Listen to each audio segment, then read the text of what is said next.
Nani America వెళ్ళిపోతున్నాడు. ప్రస్తుతం హైదరాబాదులో విశ్రాంతి తీసుకుంటున్నాడు.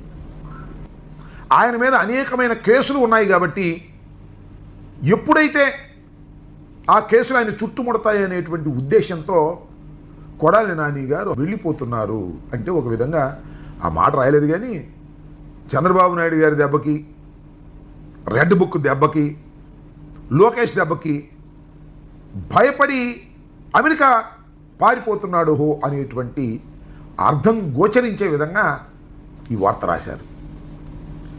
ఇక్కడ నేను ఒక విషయాన్ని చాలా స్పష్టంగా చెప్పదలుచుకున్నాను. మీరందరూ కూడా తెలుసుకోవాలి. ముఖ్యంగా ఈనాడు కిరణ్ గారు కూడా తెలుసుకోవాలి. కొడాలి నాని గారికి ఇంతవరకు పాస్పోర్టే లేదు. దేశం విడిచి వేరొక దేశం వెళ్ళినటువంటి సందర్భమే లేదు.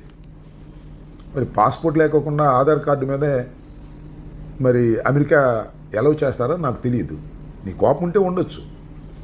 అమెరికా పారిపోతున్నాడు, అమెరికా వెళ్ళిపోతున్నాడు అని వార్తలు రాసి ఆయన్ని అన్పాపులర్ చేయాలని ప్రయత్నం చేయటం ఏమైనా ధర్మమైనటువంటి అంశమేనా? జర్నలిజంలో ఇది తగునా? ఈ సందర్భంలో మరొక విషయాన్ని కూడా చెప్పదలుచుకున్నా. కొడాలి నాని గారు అస్వస్థతకు గురి అయినప్పుడు ఎన్ని వార్తలు రాశారండి. సోషల్ మీడియా కానీ, పచ్చపత్రికలు కానీ ఎన్ని రాశాయండి. అసలు కొడాలి నానికి అసలు ఎంత తీవ్రమైన అస్వస్థత అంటే అసలు చికిత్స కూడా చేయడానికి వీల్లేదని డాక్టర్లు చేతులు పైకెత్తేశారనేటువంటి వార్తలు రాసి కక్ష తీర్చుకునే కార్యక్రమం చేశారు.